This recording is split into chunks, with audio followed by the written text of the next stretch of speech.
The deadline in this sector for voluntary presentation at the experimental center is 6 o'clock. You're supposed to be an artist. Use your imagination. Oh, thanks a lot. I'm all out. What's happening, everybody? It's your Jay. Think About It Radio. Lined up for you tonight. Another great interview. You know how we do on this Think About It Radio show. I got Miss Michaela Reese Dotson, who hails from the mighty CKT. She's on the line. She's going to talk with us for a few minutes about what she's into. Miss Dotson. Hi. How are you? What's happening? Oh, nothing. Well, I understand that you are a counselor now, right? I am. I'm a middle school counselor now. This is actually my first year in school counseling. Prior to that, I was a special education teacher where I taught adaptive behavior. So those are the students that are severely they have severe behavior concerns, severe emotional concerns. So that was my title previous to becoming a school counselor. What led you in that particular field with the kids and the counseling and things of that nature? I don't know. I really believe that, God puts people in your in your presence for a reason. And even from my friends to just people that I've worked with, they've always told me that you just have this gift. For some reason, people like to talk to you. You're a good listener. You're really good at not being judgmental. And that transfers to your students, because I started out just being a classroom teacher. I taught third grade for a couple of years, and it just seemed like every year I would get that tough kid that no one could reach. And somehow that kid and I would form a relationship, and in some type of way that kid would become successful. So that in turn led me to go into a program that's called PASS, and that's with kids that are not as severe. And I made progress with those kids. And then in turn, I was asked if I would go into AD, which is a very different environment. Right. Kids are very, very aggressive. And just seeing all of the progress that those kids made, it just made me feel like I'm contributing something great to society, because instead of these kids going out and, being a nuisance to society, I'm teaching them something better. I'm teaching them that there's some type of motivation out there for them. So that's kind of how it started. And from there, I just decided, well, if I can do this with a handful of kids, then I could probably do this with a whole school full of kids, unmotivated kids from every aspect. And that's how I decided to go into counseling. That's a beautiful thing, though, because everybody doesn't have a heart of counseling. Everybody doesn't have the patience that it takes, to really just catch a child where they are. Not where you want them to be, but catch them right there at that particular point, because sometimes people are so quick to point the fingers and not realize their own personal situations. So I think it takes a special person, designed to do that, because everybody can't do that. Right. And then with kids these days, they come with so much baggage. And, me, I had a lot of baggage growing up as well. So I can definitely relate to those kids. And, for me, I started acting out at a young age. And so it kind of started in junior high. So I really wanted to target junior high, because I really wanted to catch those kids who are just not too grown to where they won't listen, but they're old enough to understand. I kind of like the age group that I work with, because I'm able to give them personal experiences that I've already gone through that I know I can relate to, and they listen to me because it's spot on. Like they know exactly how I feel. I know exactly how they feel, and in turn, we build this beautiful relationship. So that's absolutely it's great. It's very rewarding. I see that, and I can tell that it's rewarding by the way you talk about it, right? You have enthusiasm in your voice, how you speak about what you're doing and what you're accomplishing. What also I want to ask is that, was it hard for you to share your negative experiences with the kids? Because I know sometimes people, they tend to not want to talk about what they did, I think that is part part of the reason why I had so many negative experiences is because it's been like that for years. Like, it's like a generation thing. You know, people try to hide all of the bad instead of using it as a teaching tool. So for me, it's not hard for me to share my story. I even share my stories when I go on job interviews to show them that this is personal to me. I'm not in it just for the money, because it's not really a lot of money. I know this. You know, for the holidays off or anything like that. But it's something that I feel like is personal to me. And if I would have had someone to really advocate for me, like I want to do for other students, then maybe my life would have changed. Maybe it would have been different, and maybe it wouldn't have. But I don't know that because I didn't have that. So it's really not hard. These days there's so many laws. You have to kind of watch what you say. But kids are smart. They get it. They understand. They know, okay, well, she's not really pulling my leg. She really does know what she's talking about. She really has gone through that. Well, I'm finding out, too, by talking to young people, they really appreciate the fact that you can really meet them on that level and be vulnerable, right? Right. And that's how you start building a relationship. The heart of every teacher, every counselor, every principal is building a relationship with kids. If you build that relationship with kids, you can pretty much motivate them to do anything. And it's hard because where I work in a predominantly white area, but it's still a low-income area, and it still has African-American students, Hispanic students. So it's hard in the lower-income areas because a lot of times those kids, all they know is failure. Right. So trying to build a relationship with them, it takes a long time, but it's so worth it. And I just wish there were more people out there that could just get it, because you have a lot of people that are leaving the teaching and counseling and school professions because they don't get that it takes a little while, but once you get there, it's worth it.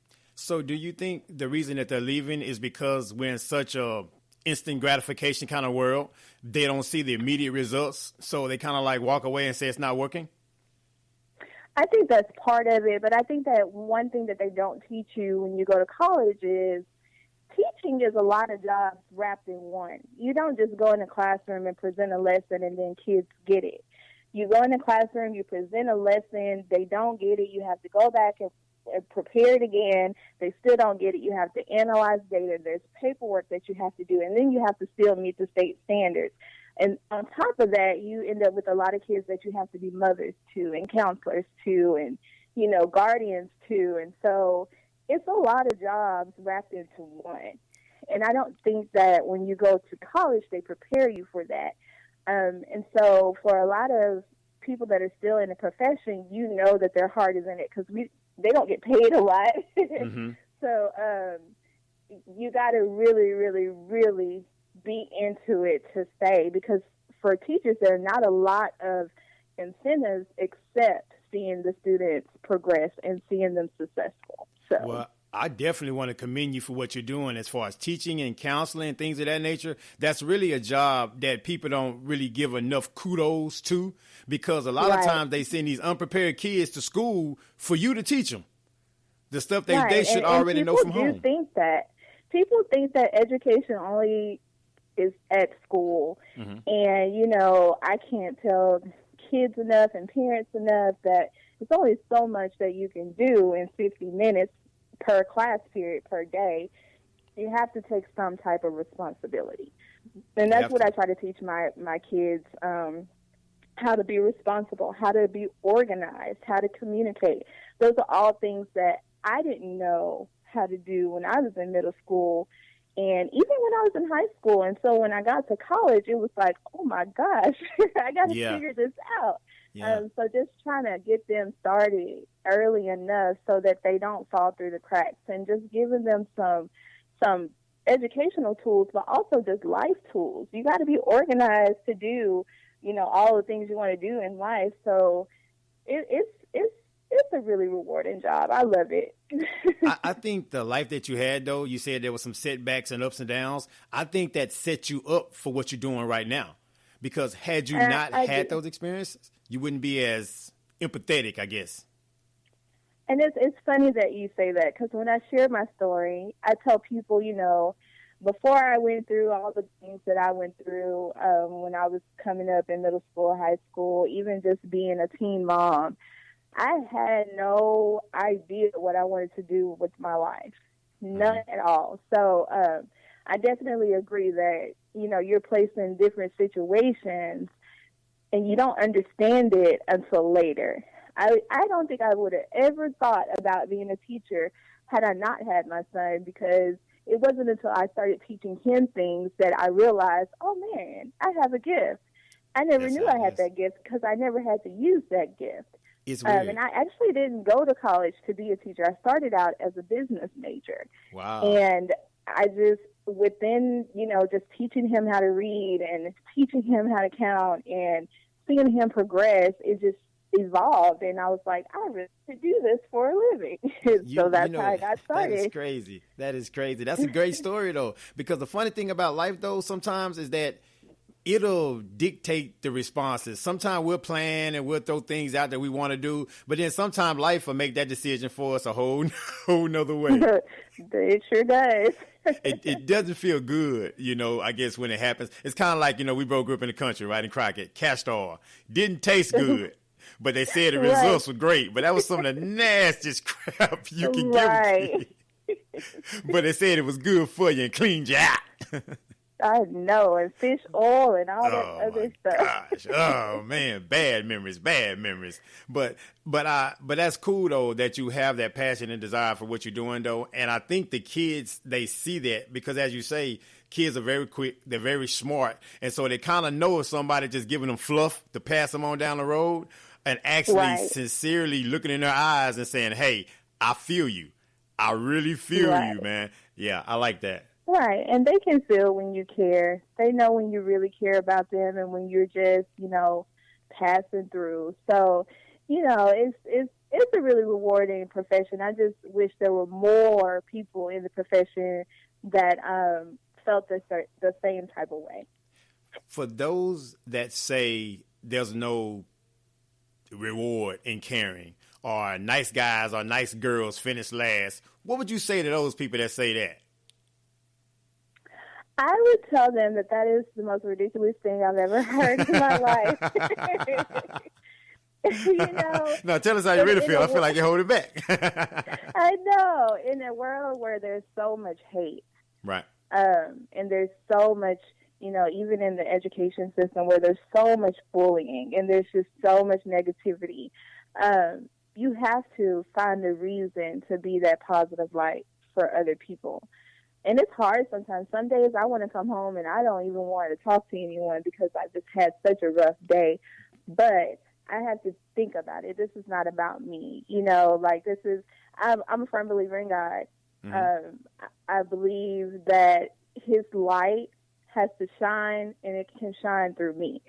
So I have to think about how are other people perceiving me? Even when I am having a bad day, there's someone I know kids that are homeless, so what am I complaining about?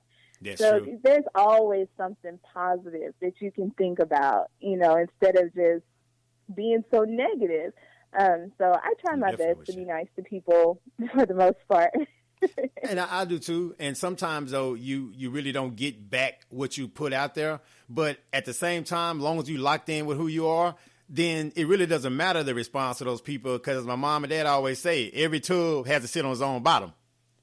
Right. So you're responsible for your actions and what you do. So I really commend you for that, though, because, again, it doesn't really feel like work to you, does it? It doesn't. It's just, it's so natural. Like, you would be... People tell me stories about how some of these kids were before I start working with them, and I'm like, I couldn't even believe that that's the same kid. And I don't half the time even know what I've done to even change that kid's life. But that's because it comes so naturally. Because you're living in your purpose. And I think anything that you do, any profession, even if it's apart from teaching, it should be something that's natural. And of course you're going to work towards it if you love it. But you should feel comfortable doing it. You should love what you do. And I really love what I do. I was just talking to my husband the other day, and I was like, you know what? I think I'm going to go